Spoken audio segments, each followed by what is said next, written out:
छात्रों के लिए मैंने कहा अगले बजट में हम लोग विशेष चाहेंगे फोकस दें। उसका मैंने आह्वान किया है कि जो सुझाव देना चाहते हैं पब्लिक से भी आए, यूथ से भी आए। पिछली बार भी पब्लिक से हमने सुझाव मांगे थे, करीब 44,000 सुझाव आए थे उस वक्त में भी। तो मैं समझता हूँ कि इस बार युवाओं को हम चाहते हैं कि उनके और दिल में क्या भावना है और क्या सुझाव है। आजकल तो युवाओं में प्रतिभाएं बहुत ज़्यादा है, मोबाइल है, इंटरनेट की सेवाएं हैं, नॉलेज इज पावर का जो थीम है देश दुनिया के अंदर, युवा भी आजकल सब देखते हैं गूगल्स वगैरह। हो सकता है वो ऐसे सुझाव दें, उससे हमें लाभ मिलेगा और हम उनको समावित कर सकते हैं अपने बजट के अंदर।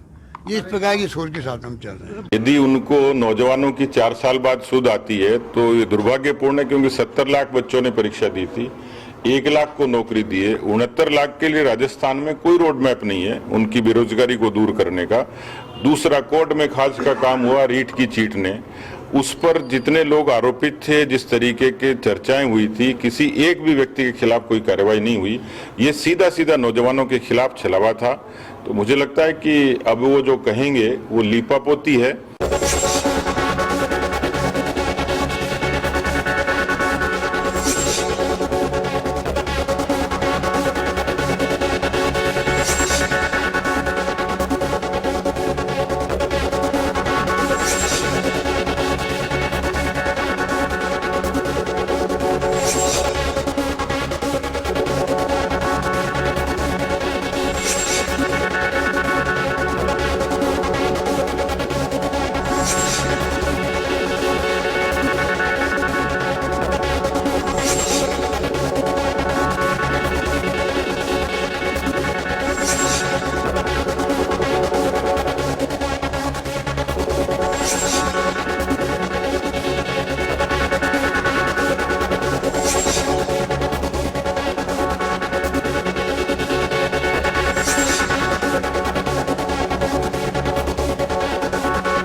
नमस्कार जंटी में स्वागत आपका। मैं हूं योगेंद्र, आप देख रहे हैं खास खबर। खास खबर में हम बात करेंगे राजस्थान में पिछले कुछ समय से आपने देखा काफी सियासी भूचाल रहा है।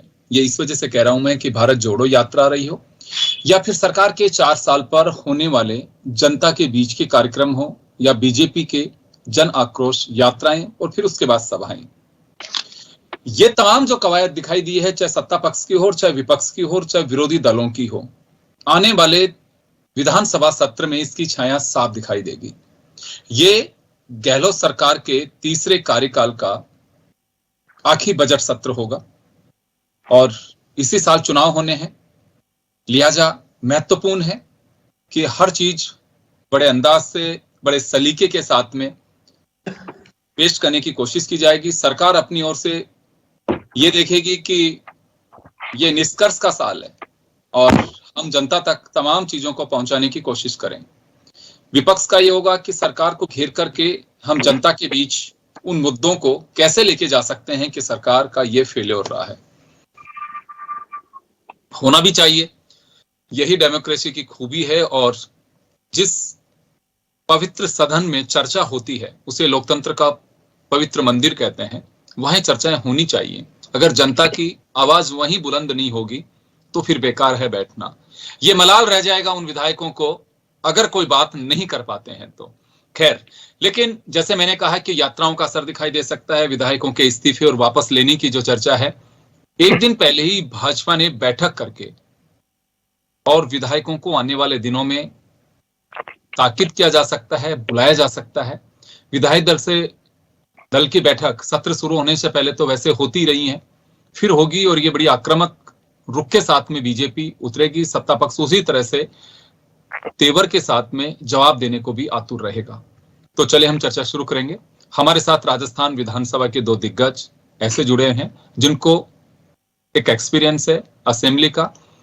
रामनारायण मीणा साहब कांग्रेस के सीनियर लीडर हैं जो राजस्थान विधानसभा के उपाध्यक्ष रहे हैं। मदन राठौड़ साहब भाजपा के नेता हैं और राजस्थान विधानसभा के पूर्व उप मुख्य सचेतक हैं। अर्चना शर्मा जी हमारे साथ जुड़ी हैं, वरिष्ठ पत्रकार है, लंबे समय से विधानसभा कवर कर रही हैं। सभी का स्वागत है। मैं अर्चना जी आपके पास आना चाहूंगा। पिछले दिनों से हमारी कलम काफी खबरें लिख रही है, भारत जोड़ो यात्रा, सरकार के 4 साल, जन आक्रोश यात्राएं, सभाएं। क्या लगता है आपको कि ये रिफ्लेक्ट करेंगे असेंबली में? बिल्कुल, मुझे लगता है आने वाला असेंबली का जो सेशन है ये काफी इंटरेस्टिंग होगा, क्योंकि सबसे पहले तो जो अभी ये रेजिग्नेशन जो प्रकरण चल रहा है, जिसपे कल राजस्थान हाईकोर्ट की भी प्रक्रिया आई है, पहले तो देखने वाली चीज ये होगी कि आगे उनका क्या जवाब आता है। अपने आप में ये भी मुझे लगता है किसी प्रदेश में शायद अपने आप में पहली बार ऐसा हुआ है कि 91 एमएलएज ने रेजिग्नेशन दिया है, 3 महीने हो गए हैं, उस पर अभी तक कोई स्टेटस क्यों नहीं है कि क्या हो रहा है। All of a sudden MLAs अपने आप रेजिग्नेशन विड्रॉ कर रहे हैं। और दूसरी चीज ये है कि ये सारी चीजों के बीच में जो कल बीजेपी की मीटिंग हुई है, इनकी जन आक्रोश यात्राएं चल रही हैं, ये एक ना एक करके कुछ ना कुछ इश्यूज भी रेज कर रहे हैं। बजट सेशन होने वाला है, एक ये शायद क्या ये पक्का है कि कांग्रेस सरकार का ये आखिरी बजट है, तो सारी आंखें इनके ऊपर टिकी हुई हैं कि आखिरी बजट में किस तरह से सीएम गहलोत ऐसा काफी अच्छे जो है प्रोमिसेस कर रहे हैं इस टाइम पर। अगर हम देखें तो आगे भी ऐसी उम्मीद की जा रही है कि काफी और इंटरेस्टिंग अनाउंसमेंट्स हो सकती हैं बजट में। और जिस तरह से विपक्ष आक्रामक हो रहा है, वो भी एक उनका भी रुख देखने को मिल सकता है। तो ओवरऑल ये कहना गलत नहीं होगा कि आदान प्रदान जो कहते हैं, अटैक काउंटर अटैक्स काफी होने वाले हैं, जो दिख सकते हैं इस बार आने वाले विधानसभा सेशन में। बिल्कुल, निश्चित रूप से वो सारी जो कवायद अब तक की जा रही है धरातल पे, वो चाहे सत्ता पक्ष की हो चाहे विरोधियों की हो, आप उन तस्वीरों में 23 जनवरी से आप जरूर देख पाएंगे। मदन राठौड़ साहब के पास में जाना चाहूंगा। बीजेपी काफी एग्रेसिव नजर आएगी राठौड़ साहब, क्योंकि मीटिंग हो चुकी है। आपके प्रदेश अध्यक्ष जी, सीएलपी लीडर और संगठन महामंत्री के साथ में पार्टी के नेताओं की, विधायकों की बैठक होनी है। लेकिन साफ है कि जो जमीन पे कवायद की जा रही है, मुझे लगता है सदन में भी वही कुछ दिखाई देगा। तो मेन एजेंडा क्या हो सकता है बीजेपी का? देखिए, सबसे पहले तो जो हाईकोर्ट के अंदर पेंडिंग है 91 एमएलएज का जो त्याग पत्र स्पीकर को जो सौंप दिया था, उस पर जो एडवोकेट ये जो जनरल जो पैरवी कर रहे थे, उस पर भी ऐतराज हुआ था कि ये पैरवी स्पीकर के, ये ऑन रिकॉर्ड ऑफ स्पीकर है या सरकार के हैं। ये तो सरकार के एडवोकेट जनरल है, तो स्पीकर का अपना कोई वकील तो है नहीं जिन्होंने कोई पेश भेजा नहीं है, उस पर भी अभी प्रश्न चिन्ह लगा हुआ है। दूसरा, देखिए, सरकार अल्पमत में है। कल मान लो ये हाईकोर्ट का फैसला हो जाए और 91 एमएलएज का इस्तीफा यदि स्वीकार मान लिया जाए तो सरकार तो गिर जाएगी, सरकार तो रहेगी नहीं। इसलिए ये निश्चित रूप से विधानसभा में सबसे पहले तो यही बात उठेगी कि आप ये सरकार जो चला रहे हैं, जो निर्णय ले रहे हैं, वो गैर कानूनी है। क्योंकि आपके 91 एमएलए जब इस्तीफा दे चुके तो सरकार अल्पमत में आ गई। अल्पमत की सरकार, जो कि खुद असंवैधानिक सरकार मानी जाती है, वो कोई भी फैसला कैसे ले सकती है और वो बजट कैसे अनाउंस कर सकती है, जब उसको बजट घोषित करने का भी राइट नहीं है, क्योंकि सरकार स्वयं है भी नहीं। अच्छा, खुद कांग्रेस भी और हाईकमान नाराज है इनसे, वो भी, और अभी उनको रंधावा को भेजा हुआ है और वो अलग से पूछताछ कर रहे हैं, अलग अलग एमएलए के राय ले रहे हैं। इनके मंत्रिमंडल के सदस्य एक दूसरे पर आरोप लगा रहे हैं, भ्रष्टाचार के पराकाष्ठा जिसको बताया जा रहा है। इसके विधायक इस प्रकार के, यानी भरत सिंह जी जैसे सीनियर माने हुए अच्छे विधायक जो हैं वो भी इस प्रकार के आरोप लगा रहे हैं प्रमोद जैन भाया पर। यही नहीं, देखिए ट्रांसफर करके और लॉलीपॉप पकड़ाने की बात, ये भी पेंडिंग रख करके कि हम आपके ये काम कर देंगे, लुभावना के काम कर रहे हैं। तो मैं सोचता हूँ कि ये सरकार तो देखिए वास्तव में सरकार गैर कानूनी है, असंवैधानिक है, जब तक कि 91 एमएलए के त्याग पत्र पर निर्णय नहीं हो जाए। स्पीकर जी, लेकिन राठौड़ साहब, लेकिन अब नहीं लगता है कि सब जुडिशियल है मामला, तो अब अदालत का क्या फैसला आता है हमें उसका इंतजार करना चाहिए? नहीं, इंतजार तो कर रहे हैं ना, लेकिन जो निर्णय कर रहे हैं वो गलत है, क्योंकि जब तक वो निर्णय नहीं हो जाता अदालत का या स्पीकर खुद, अब जैसे आप भाग भाग करके इस्तीफे वापस ले रहे हैं, ये ले सकते हैं क्या? ये कोई मजाक है क्या? कोई खिलौना थोड़ी है कोई विधायक। चलिए, लेकिन एक बात बड़ी रोचक है, देखिए बीजेपी की भी, सर बीजेपी की भी एक बड़ी बात रोचक है अर्चना जी। एक तरफ तो बीजेपी कहती है कि सरकार कोई फैसले ही नहीं कर रही है, और दूसरी तरफ जब कर ही नहीं रहे तो फिर ऐसा मैदानी क्या हो रहा है? नहीं, अभी करेंगे ना, जैसे ये कुछ आप लोग ही कह रहे हो फैसले नहीं ले रही सरकार कुछ। नहीं, मैं ये कह रहा हूं कि जैसे कोई ट्रांसफर करे, कोई भी निर्णय ले, वो निर्णय जो है मतलब गैर कानूनी है, क्योंकि सरकार खुद मुख्यमंत्री नहीं है। तो ये बात अब कैसे मैं पहली बार चेहरे को बाप करके रामनारायण जी को देख रहा हूं मूंछों पे हाथ फेरते हुए। आप अब जरा इनके भी विचार सुनिए। आप सारी चीजों का संवैधानिक बता रहे हैं, जवाब यही देंगे। मीना साहब, आपका लंबा एक्सपीरियंस रहे हैं असेंबली का संचालन का भी और एज ए मेंबर सवाल पूछने का भी। ये बड़ा महत्वपूर्ण सेशन होने वाला है इस विधानसभा का, और चाहे सरकार की ओर से जो कवायद पिछले दिनों की गई हो वो भी दिखाई देगी, और विपक्ष की ओर से जो जमीनी स्तर पर आंदोलन के रूप में जो कुछ किया है वो भी दिखाई देगा। अभी राठौड़ साहब कह रहे हैं कि सरकार असंवैधानिक है, कोई निर्णय नहीं करना चाहिए। योगेंद्र जी, आप तो पुराने आदमी है, आपका ज्ञान भी काफी है, लेकिन राठौड़ जी बहुत अच्छे पॉलिटिशियन हो सकते हैं, अर्चना जी बहुत अच्छी पत्रकार हो सकती है। ये दोनों इस आशा में जी रहे हैं, इनकी विचारधारा कि विधानसभा में कुछ न कुछ होगा। राठौड़ जी विधानसभा में क्या होगा? आज दिन तक 4 साल तक तो कुछ बोले नहीं। बाढ़ कहते हैं भ्रष्टाचार, एक आरोप विधानसभा के पटल पे नहीं है, अलावा छोटी बात करने के। आपके हाईकोर्ट में जो गए हैं व्यक्ति, वो माननीय विधानसभा के सदस्य है, आपकी पार्टी के लीडर भी हैं, कभी भी उन्होंने कुछ कहा कि अलावा इसके बोलना अखबारों में आना? ऑथेंटिक बात आप जानते हो, मैंने रखी थी। तो मतलब आप ये कहना चाह रहे हैं कि ऑन रिकॉर्ड कुछ और कहा जाता है, बाहर कुछ और कहा जाता है? यस, ये तरीका है दोस्ती निभाने का। और मैं आपसे बात करता हूँ तो जितना अच्छा शासन चल रहा है बीजेपी के पास कोई काट नहीं है, और काट होती आप उकसा तो नहीं रहे हो इनको? और जहाँ तक उकसा तो नहीं रहे हो? हाँ जी, कुछ गुस्सा नहीं, मैं कह रहा हूँ कि आप इनको जोश तो ये नहीं दिला रहे हो कि कुछ है तो लेके आइए उससे आगे। नहीं राजेंद्र जी, आप जानते हो वास्तविकता है, जहां तक इस्तीफा प्रकरण है, ये दोनों बहुत समझदार हैं। इनको ये पता नहीं है कि इकरार में भी कुछ कम है ज्यादा है, जबकि तो अखबारों में आ चुका है, इकरार में तो नहीं है। ज्यादा आ सकते हैं, कम आ सकते हैं। हाई कोर्ट में पूछा, हाई कोर्ट में बताया जाएगा, उसके बाद पिक्चर क्लियर हो जाएगी। और वो इस्तीफा वापस लेने का जब स्वीकृत नहीं हुए तो एक माननीय विधायक को अधिकार है, और उन्होंने वापस ले लिया है। और विधानसभा के कार्यकलापों में स्पीकर के वो तो आपसे बोला ही है, आप चिंता मत करिए, आपको पूरा टाइम मिलेगा, वो आपके पक्षधर बैठे उधर। लेकिन ये चैप्टर क्लोज हो चुका है। अब ये कह रहे अल्पमत में, अल्पमत का तरीका है, ये कथनी बात है। वास्तविकता ये है कि विधानसभा के पटल पे इसका निर्णय होता है, और निर्णय होने के बाद इमीडिएट इस्तीफा देना पड़ता है। न तो विधानसभा के पटल में निर्णय हुआ, न हाईकोर्ट ने उनको वो किया, दीवार किया हो किसी एमएलए को, कुछ भी नहीं हुआ है। इससे मेरा कहना है ख्याली पुलाव के बजाय अपन को धरती पे चलना चाहिए। अपन राजनीति में काम करते हैं, अर्चना जी राजनीति को समझती है, तो हम लोग राजनीति में चलेंगे तो वास्तविकता आ जाएगी। राजस्थान की सरकार किसी भी तरह से स्थिर है। थोड़ी देर बाद आप कहोगे एक म्यान में दो तलवार, म्यान को बड़ा कर लो, दोनों तलवारें समा जाएगी। उसको उसकी धार सामने आएगी तो अड़चन होगी। धार को सामने नहीं लाएंगे, हम गांव के लोग हैं, खेत में रहने वाले लोग हैं। जो एक तलवारबाजी होगी वो एक ही मयान में जो दो तलवारबाजी होगी, हम उसके बारे में लिखते लिखते थक चुके हैं। मैं आपसे कह रहा हूँ, आप हमारे को भूल जाती हो। हम भी वर्षों से भैरव सिंह जी के जमाने से हैं, और मैं बोला जैसे भैरव सिंह जी के खिलाफ करप्शन चार्जेस लगाए थे, मैं उनके महान व्यक्ति थे वो, उन्होंने हमसे दोस्ती कर ली बिना सोचे चार्जेस गलत है। लेकिन हमारे जो पॉलिटिशियंस थे उसको समझिए, वो कहते नहीं थे, कहते थे, फ्लोर को कब्जे में लेते थे।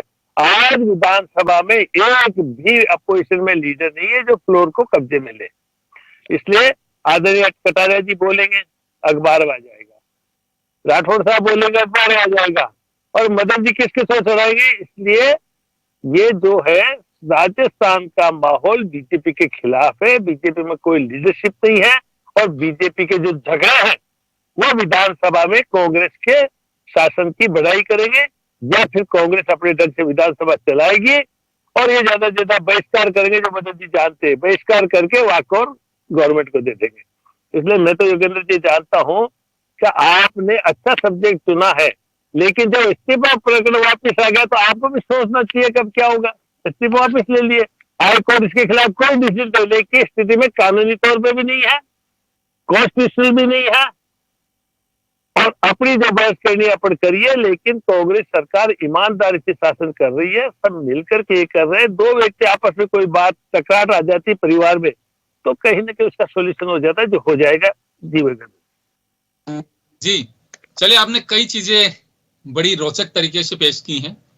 अर्चना जी, मीना साहब ने एक तो बड़े शब्दों में बीजेपी को काफी कुछ इन्होंने बता भी दिया, अब वो कैसे क्या करते हैं देखने वाली बात होगी। इनका साफ कहना है कि अगर कोई भी चीज आपको हाउस में कहना है, हाउस की प्रॉपर्टी बनानी है, तो आपको उसको अंदर हाउस में कहिए, सदन में कहिए उसको, और बड़े सलीके के साथ में नियमों में कहिए, हल्ला मचा करके नहीं, तो कहीं बात होगी। सरकार के 4 साल निकल गए, आज तक कोई ऐसा प्रूव नहीं कर पाया विपक्ष, और कोई मुद्दा नहीं लेकर के आया जिसपे ये हो कि सरकार की किरकिरी हो सके, सरकार को बगले झांकना पड़े, यानी कि बैकफुट पे आना पड़े। एक तो बिल्कुल साफ साफ इन्होंने विपक्ष से कहा है कि है तो कुछ लेके आइए, आपके पास में आखिरी चांस है ये। हो सकता है कि सत्र आगे भी बुलाया जा सकता है, 6 महीने का टाइम होता है एक बार बुलाने के लिए, टाइम रहेगा तब। उसके अलावा 3 दिन का आएगा, हाँ आएगा, अगस्त में सितंबर में आ सकता है वो। एक इन्होंने एक संकेत और दिया है, वो साफ साफ ये कहा है कि एक मैसेज जाता है मिली भगत का कि अगर विपक्ष के पास में कुछ है तो वो बताएं, और एक सबज्यूडिस का 91 एमएलए नहीं है, अब वो ज्यादा हो सकते हैं या कम हो सकते हैं, वो संख्या को लेकर के भी। और ये बात सही है कि अभी तक ना कांग्रेस की ओर से ना स्पीकर की ओर से ये कहा गया है कि एक्चुअल में कितने एमएलए ने इस्तीफे दिए थे। बिल्कुल, इस मामले में ना वो शोले का एक डायलॉग है, कितने आदमी थे, तो लिटरली मैं जितनी बार वो स्टोरी लिखती हूँ ना, मुझे वो डायलॉग याद आ जाता है कि अभी तक पता ही नहीं चला है कि कितने, यानी आप हर अखबार में हर सोर्स से अर्चना जी मैं माफी चाहते हैं, एक लाइन बोलूंगा, आप स्टोरी लिखते हैं मुझे क्यों भूल जाते हैं, आप तो मेरी बहन में छोटी। लेकिन सर है, हम पत्रकार अपनी आप बीती भी तो बताने का हक रखते हैं ना, जब हमको लिखना। हम आपके परिवार के हैं, ये लोग नहीं है दूसरे, मैं आपका भाई सगा। तो भाई अब जब हम लिखना चाहते हैं ना, लिटरली सबसे आपके खुद के कांग्रेस के लोग अलग अलग जानकारी देते हैं। कोई बोलता है 90, कोई बोलता है 85, कोई बोलता है 91, कोई 92, यानी एक एक्चुअल फेस ही नहीं मिलता है। कैसे रेजिग्नेशन दिए, किस किस ने दिए, कोई एक्चुअल हमारे पास डिटेल्स नहीं आती हैं। तो वो एक जो आप बोल रहे हैं योगेंद्र जी, वाकई मुझे लगता है कि ओपोजिशन को इस पे काफी आक्रामक होने का एक बहुत बड़ा प्लेटफॉर्म अपॉर्चुनिटी थी ये, जब 3 महीने पहले जब ये पूरी चीजें हुई थी। क्योंकि एक तरह से वाकई कहा जाए तो ये कॉन्स्टिट्यूशन का एक बहुत बड़ा वो है, एक मौकरी करना जिसको बोलते हैं ना, उपहास करना, कि आपके सामने इतने सारे रेजिग्नेशंस हो गए और आप 3 महीने तक चुप बैठे हैं, और अब जिस तरह से आप वापस कर रहे हैं, किसने रेजिग्नेशंस दिए, यानी हम लोग जो एक डेमोक्रेटिक सिटीजन है, जिनको राइट है, जिन्होंने वोट दिया है, उनको पता ही नहीं हमारे एमएलए ने रेजिग्नेशन दिया है या नहीं दिया है। पहली चीज ये। दूसरी चीज ये कि स्टेट यानी 2nd नंबर पे अनएम्प्लॉयमेंट इंडेक्स में आ रही है, हरियाणा के बाद राजस्थान का 2nd रैंक है, और एक के बाद एक करके पेपर्स भी लीक हो रहे हैं। तो ये भी एक बहुत बड़ा मुद्दा है जिसको अपोजिशन बहुत अच्छे से कैश इन कर सकती है। और करप्शन और क्राइम तो खैर हर जगह हर कोई बात कर रहा है। अर्चना जी, मैं आपको कंटिन्यू रखना चाहूंगा। रामनारायण जी, आप फ्रेम से आउट हो रहे हैं, एक बार फ्रेम में आइए, आप फ्रेम में आइए, आप आउट जा रहे हैं। तो जी आप थोड़ा सा राइट में आइए रामनारायण जी अपने, क्योंकि आप फ्रेम से आउट हो रहे हैं। हाँ बिल्कुल, बस अब आप यहीं पर जी कंटिन्यू करिए अर्चना जी।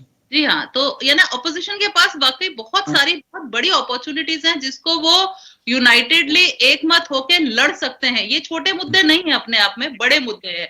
मुझे लगता है कि राजस्थान जैसी स्टेट जहां पे यानी जिसको टूरिस्ट स्टेट बोला जाता है, पर्यटन के अब तो कोविड के बाद सारे एवेन्यूज खुल गए, इंडस्ट्री स्टेटस मिल गया है, उसके बाद भी अनएम्प्लॉयमेंट इंडेक्स में सेकंड रैंक आना, बाकी और भी नेबरिंग स्टेट्स हैं जो सारी एस्केलेट होकर उन्होंने अपनी रैंक सुधार ली जो कोविड में आया था, लेकिन यहाँ पर रैंक आज भी पिछड़ा हुआ है। क्या कारण है? नौकरियां अगर हम बोले तो ना कंट्रेक्चुअल्स को अभी तक वो किया गया है परमानेंट, और दूसरी चीज जो पेपर्स एक के बाद एक लीक हो रहे हैं वो भी जो यूथ है वो भी सफर कर रहे हैं।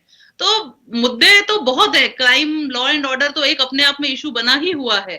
तो अगर मुझे लगता है ऑपोजिशन इसको पूरा यूनाइटेडली फ्रंट पर आकर अगर असेंबली हाउस में इसको प्रेजेंट करे तो मुझे लगता है अपने बड़े मुद्दे बन सकते हैं। अब आगे देखना होगा, यानी डेफिनेटली सारी आइज अब अपोजिशन पर है कि किस तरह से चीजों को प्रेजेंट करते हैं, किस तरह से इनका वो कहते हैं एक्सचेंज होता है आइडियाज। अब वो वहां पर किस तरह से फ्लोर पे आती है चीजें, डेफिनेटली ये अब इनके ऊपर डिपेंड होता है। मदन जी, आपके पास आना चाहूंगा। देखिए, अक्सर ये बात कही जाती थी, आप तो खुद भी इस डिप्टी चीफ व्हिप रहे हुए हैं, विधायक भी रहे हैं। ये कहा जाता है अक्सर कि आप रूल्स में आइए, जो सत्ता में बैठा होता है, और खासकर मुख्यमंत्री की पीछे की कुर्सी से जैसे आपकी आवाज आती थी, अक्सर इधर से भी आती है ये कि रूल्स में नहीं है, रूल्स में आइए। और नियम कायदों में कोई आना क्यों नहीं चाहता? क्योंकि मैं यही सवाल इस वजह से है कि बीजेपी का भी लंबा टाइम रहा है विपक्ष में रहने का भी और सरकार में रहने का भी। राजस्थान एटलीस्ट हम ये नहीं कह सकते कि सरकार में रही नहीं है। तो ये जो वक्त होगा आने वाला, क्या वास्तव में बीजेपी की एक रणनीति ये भी होनी चाहिए कि रूल्स के अकॉर्डिंग ही हम बात करें और सरकार को जवाब देने के लिए मजबूर कर दें? ये बात आपने बिल्कुल सही कही है। देखिए, जो प्रक्रिया नियम जो होता है विधानसभा का कार्य प्रणाली और प्रक्रिया जो है, उसके तहत ही कोई विषय उठेगा तो उस पर चर्चा होगी। केवल हंगामा मचाने से काम नहीं चलेगा, केवल यूं चिल्ला ले हंगामा कर दे और सुर्खियों में आ जाए। ये रामनारायण जी ने भी सही कहा था, आप भी बिल्कुल सही प्रश्न उठा रहे हैं कि जो भी प्रश्न उठाना है वो नियम के तहत विधानसभा के पटल पर रखा जाए और फिर उसके लिए समय निर्धारित हो और उस पर चर्चा हो। निश्चित रूप से तभी जाकर के कोई निर्णय किया जा सकेगा। वैसे अर्चना जी ने मेरा विषय तो ले ही लिया, क्योंकि जैसे एक मिमिक्री अभी चल रही है कि अशोक गहलोत जी कह रहे हैं कि पहले जो नकल की थी तो हमने और 10 दिन में पकड़ लिया था, दूसरी बार जो नकल हुई हमने 4 दिन में पकड़ लिया और इस बार इतनी नकल होगी तो हम 1 दिन में पकड़ लेंगे। तो पत्रकार ने पूछा कि आपको पहले ही पता है कि आपका इस बार भी नकल होगी और आप 1 दिन में पकड़ लेंगे नकल करवाने वाले को? तो उन्होंने कहा मैं तो जादूगर हूँ तो मुझे तो पता ही है कि नकल कब होने वाली है। यानी ये मजाक चल रही है बेरोजगारों के साथ में। ये हाँ, मैं वही बता रहा हूँ, ये मिमिक्री चल रही है। तो ये है ना, कितना एक मजाकिया माहौल बना दिया राजस्थान को। आज 28% बेरोजगारी दर है राजस्थान में। मैं सोचता हूँ कि तीसरा चौथा नंबर है इनका। इसके अलावा भी आप ये देखिए कि अभी इनके कितने आपस में विरोधाभास है। हम सब उन विषयों को भी, चाहे नकल वाला इश्यू हो, चाहे भ्रष्टाचार का इश्यू हो, चाहे कानून और नियम कायदे वगैरह नहीं चल पा रहे हैं, व्यवस्थाएं नहीं हो रही है, उसका विषय हो, वो सारे के सारे विषय निश्चित रूप से व्यवस्थाओं के तहत, यानी जो अपनी विधानसभा की कार्य प्रणाली और नियम जो है उनके तहत ही और निश्चित रूप से लेकर के आएंगे। जैसे इस्तीफों की बात है, तो यानी कितने समय तक लंबित रख सकता है स्पीकर? ये तो एक मजाक बन रही है ना। स्पीकर अपने कर्तव्य का और निर्धारण करने में भी क्यों और दबाव में है, ये मेरी समझ में नहीं आया। स्पीकर को तुरंत चाहिए। देखिए, कभी भी नहीं हुआ आज तक, जितने भी त्याग पत्र दिए दबाव के लिए वो दिए या तो पार्टी अध्यक्ष को दिए या हाईकमान को दे दिए, लेकिन स्पीकर के हाथ में देने का जो ये पहला मसला है कि स्पीकर के हाथ में कोई विधेयक दे दे, ये स्पीकर को वो स्वीकार करना है। क्योंकि एक बुद्धिजीवी यानी 3-4 लाख लोगों का प्रतिनिधि यदि त्याग पत्र देता है और मजाक बनाता है क्या उसको त्याग पत्र को, ये मैं सोचता हूं कि इससे ज्यादा और हास्यास्पद स्थिति हो नहीं सकती। उसको गंभीरता से और इस्तीफा देना है तो देना है, नहीं देना है तो कोई क्यों जाकर के इसको और दबाव की रणनीति बनाए। ये ऐसे ही दोनों तरफ से हुआ। पायलट साहब की तरफ से भी ऐसा ही नाटक किया गया और गहलोत साहब के समर्थकों ने भी इसी प्रकार का नाटक किया। मैं सोचता हूं कि ये विधानसभा के पटल को और स्पीकर के पद को इन्होंने खिलौना बना करके रख दिया। स्पीकर को भी ये चाहिए, इतना जवाबदार स्पीकर है। मैं अब स्पीकर के बारे में भी कहना चाहूंगा, बहुत अच्छे मंजे हुए खिलाड़ी है वो, क्यों रोक करके बैठे हैं, किस दबाव में है वो? क्या ये उनको लग रहा है कि छींका फूटेगा और मेरे माथे सीएम की कुर्सी आ जाएगी तो मुझे सबको साथ में लेकर के चलना पड़ेगा? ये अभी भी संभावनाएं लग रही हैं क्या कुछ? है जी, अभी भी विपक्ष को संभावनाएं लग रही हैं कुछ? हाँ बिल्कुल बिल्कुल, मुझे तो अभी भी लग रहा है कि देखिए रंधावा जी आए हैं, वो रंधावा जी क्या कर रहे हैं, वो भी कोई मजाक तो नहीं करेंगे शायद। मैं सोचता हूँ जो आज तक जितने भी लोग आए, खड़गे साहब आए, खड़गे साहब भी मजाक करके चले गए, निर्णय आज उनके हाथ में है, लेकिन वो भी तो रिमोट किसी और के हाथ में है, वो भी कुछ करने की स्थिति में नहीं है। अदरवाइज तो तुरंत फैसला करना चाहिए। आज वो सब, आज जैसे राहुल गांधी जी कुछ भी नहीं है, वो भारत जोड़ो यात्रा में चल रहे हैं, लेकिन आज भी उनके इशारों के आधार पर ये लोकसभा, मतलब ये क्या खड़गे साहब और ये जो कांग्रेस के राष्ट्रीय अध्यक्ष हैं या रंधावा जी हैं या और कोई भी आते हैं, तो वो उनका इशारा पाने के बाद ही कोई निर्णय करने की स्थिति में है। मैं सोचता हूँ कि ये ठीक बात नहीं है।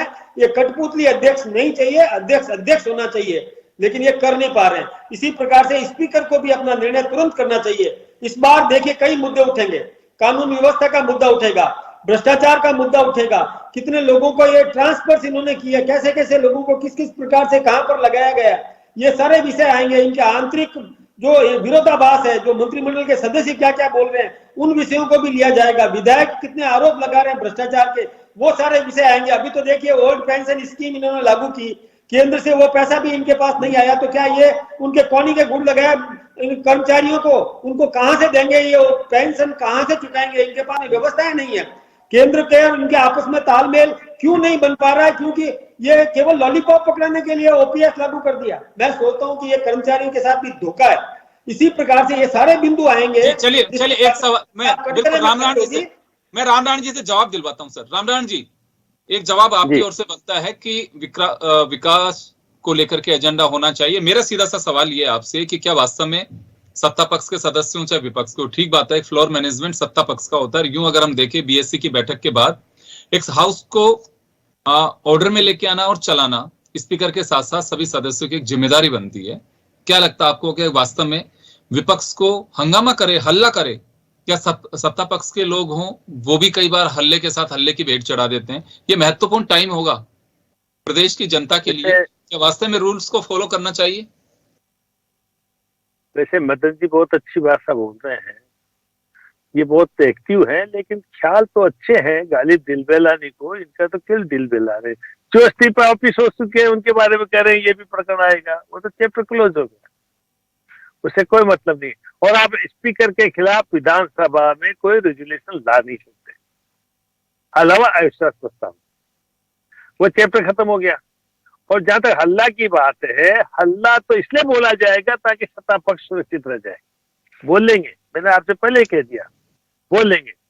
तो मेरा तो अर्ज करना ये है जी कि ये वो पॉइंट पकड़ रखे हैं माननीय नेता ने, बीजेपी के ने, कि ये पॉइंट से कोई वास्ता नहीं है विधानसभा का। पॉइंट से डायरेक्ट किसने क्या किया। यदि भरत सिंह जी के बारे में ये कह रहे, मैं नाम तो मुझे नहीं लेना चाहिए, लेकिन चूंकि मुझसे निकल गया, वो हमारे लिए सम्मानीय है, स्पीकर हमारे लिए सम्मानीय है। आज की तारीख में वो चीज गई जब स्पीकर पॉलिटिकली निष्पक्ष होता था। आज हमारे पार्लियामेंट के स्पीकर सिर्फ पार्टी के मीटिंगों में जाते हैं, पार्टी के झंडे के नीचे बैठते हैं, तो सब स्पीकर्स को खुली छूट हो गई। और हम तो वह राजस्थान में सबसे ज्यादा बीजेपी के नेताओं का हमने विधानसभा के फ्लोर में सम्मान किया है, सीटों पे बिठाया है, इनको कोई बिठाने वाला नहीं है। कांग्रेस तो हमेशा सम्मान करती आई है, इसलिए मदन जी को चाहिए कि मदन जी पहले अपनी पार्टी को दुरुस्त करें, और पार्टी दुरुस्त होगी। इनके साथ अंतर्स्थित किया पार्टी ने। आज ये लीडर होते तो औकात नहीं थी किसी की बोलने की, करप्शन करने की। ट्रांसफर का मामला है, ट्रांसफर तो इससे ज्यादा पहले हुए हैं। इसलिए ये कोई ऐसा पॉइंट लेके आइए जो पॉइंट आपके पास नहीं हो, तो मदन जी मेरे पास बैठ जाइए, लेकिन आप क्योंकि वहां विधानसभा में बोल नहीं सकते, हम बताएंगे आपको, हम स्टेट के पक्ष में। चलिए सर, मैं माफी चाहूंगा, समय हो चुका है, मैं रोकना चाहूंगा सर, मैं रोकना चाहूंगा, फिर किसी दिन हम वापस चर्चा में लौटेंगे। स्टेट को चाहते हैं। जी चलिए, बहुत अच्छी बात है। प्रदेश और देश की चर्चा हो तो बहुत बढ़िया बात है, विकास की बात हो, जनता से जुड़े जो मुद्दे हैं उन पर चर्चा हो और गंभीरता के साथ में चर्चा हो, तभी सार्थकता होगी। हमारा मकसद सिर्फ ये था कि अनाउंस हो चुका है सत्र, कितनी तारीख को होगा, बीच में 31 और ये सारी चीजें आने की वजह से हम बातचीत नहीं कर पाए, और जैसे अवसर मिला है तो आपके पास में हमने चर्चा की है। आप सभी का बहुत बहुत शुक्रिया। और आने वाला जो विधानसभा सत्र होगा, उम्मीद यही है कि उसमें बहस होनी चाहिए जनता के जुड़े मुद्दों पर। बहुत बहुत शुक्रिया। खास खबर में इतना ही, दीजिए इजाजत, नमस्कार।